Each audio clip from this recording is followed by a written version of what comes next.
So to bind a simple quilted mat like this, or any quilt, you know, larger scale, I don't ever buy bias binding. Bias binding, if you're dressmaking, it's probably imperative that you get it because it's cut on the bias, so it stretches around necklines and armholes. But I just buy 100% cotton, and then I'll cut myself a 3-4 centimetre wide strip from it, and then I'll sew it. I'll lay it against each other. Move that so you can actually see what I'm talking about. If you get the two ends, put them at a right angle, sew diagonally across it and cut that bit off, you've then got a nice continuous strip. But when you come to bind it, what it means is you don't have a bulk of joining strip.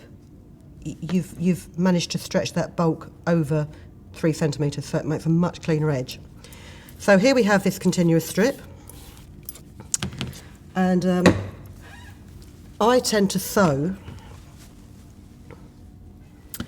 on the back of my quilt first of all, so I can then top stitch on the front. But make sure that you've got your binding the wrong way up. And we will simply start in the middle of one edge, and don't sew the first, I don't know, 5 centimetres of your binding. I'll show you why. Again, 5mm seam allowance. Make sure everything is pressed and that your layers are together. And we'll just race around this quilt with the binding. You might find you want to change to a jeans weight needle or something like that because you're going through 2 layers of toweling and 2 layers of cotton. Basically, if your machine starts going bang, bang, bang, bang, bang, then you know you need a sharper needle or a thicker needle. And I'm just going to sew to this corner and back it off, because I just want to show you the best way to mitre a corner. So you've gone to the corner, you've left yourself 5mm to go.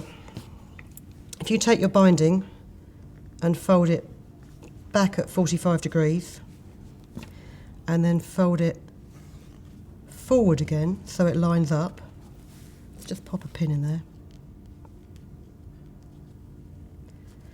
So you've got this corner of fabric,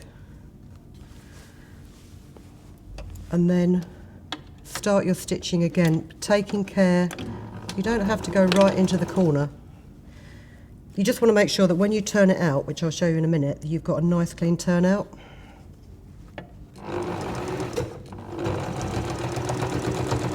Just going to adjust my press foot a bit to make sure it actually is grabbing that fabric.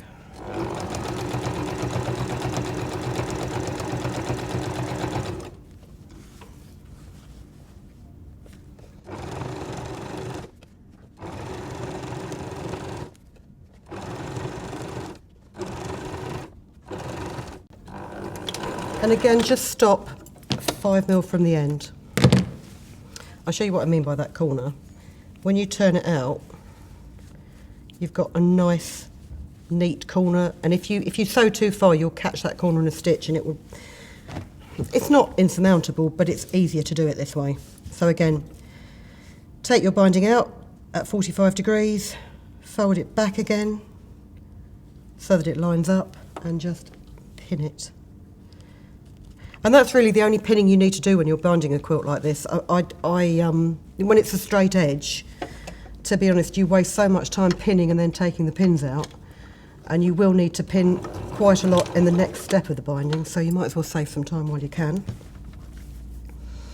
And I am going to bind right around this quilt so I can show you why you've left this sort of 3 or 4 centimetres at the beginning.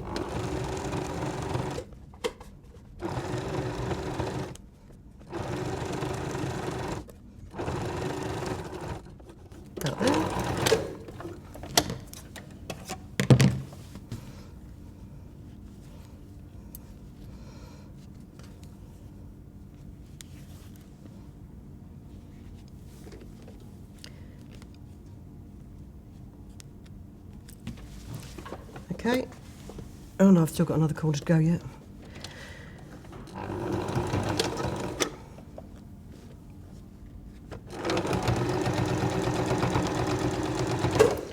feeling I've set my machine foot too slow.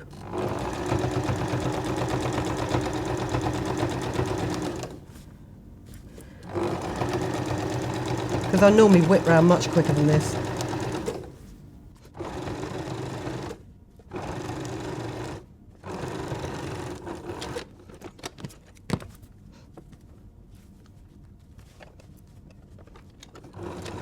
So we're going to sew, and again we're just going to stop just shy of where we started, and then I'll show you how to join this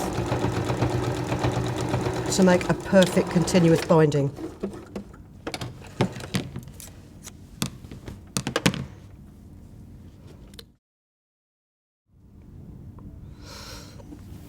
So you've got a gap here.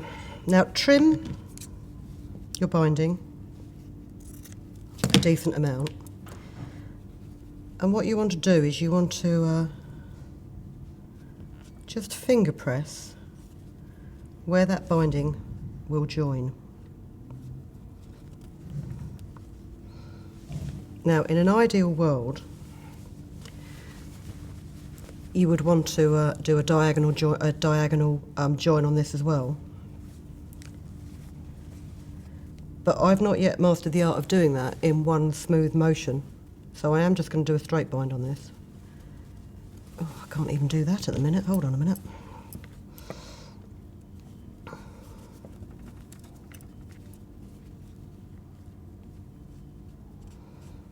Right. Let's finger press them, and let's use a pin.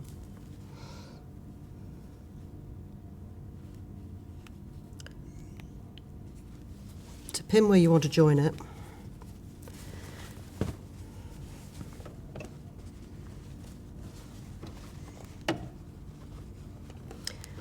This is possibly the trickiest part of this quilt, because you have the bulk of the quilt, and if you've got a massive quilt and no decent table, it will be weighing you down.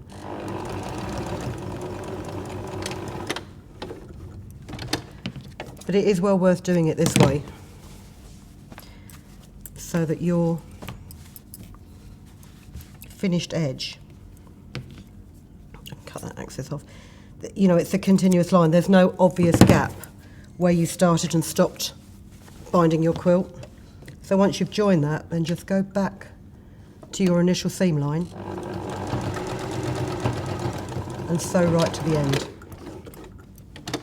like this.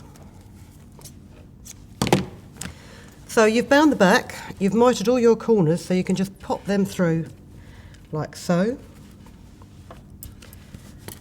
And then if you finger press 5mm on your binding, like so, fold it up to the top and pin it. And make sure that when you've done this, you can see this line here, which is where your stitching is from the back.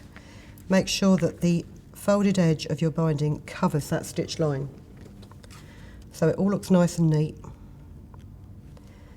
And when you come to a corner, with a million pieces of thread on it, where the hell have they come from?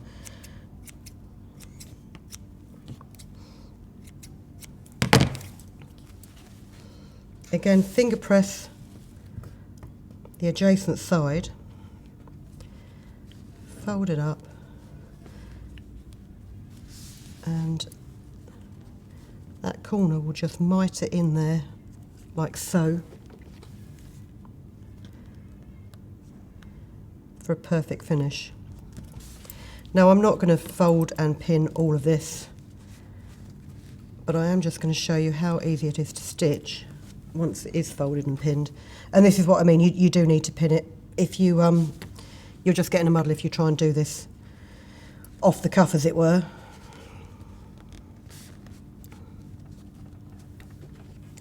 And also what I'm going to do is I'm just going to change the colour of my thread, because I'd really like the top of this quilt to look as if it's an invisible bind. That will do. It's not quite invisible, but it's close enough. Oh.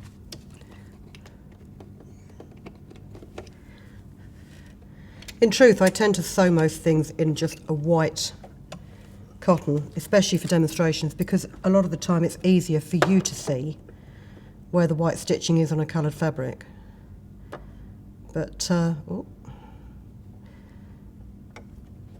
this isn't just a demonstration model, this is going to become part of my house, so it needs to be the best that it can be. Right, I'm going to put my reading glasses on for this so I can see where I'm sewing, because what I'm going to do is the central line of my presser foot, I'm just going to sew so that this inside fold of the fabric is 1 mil to the left of it.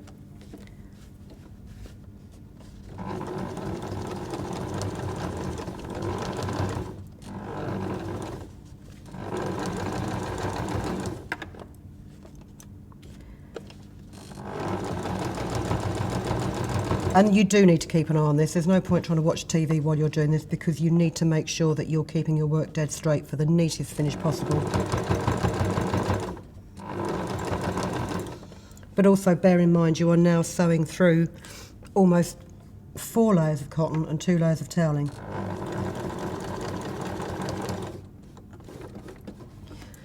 Put your needle into pivot.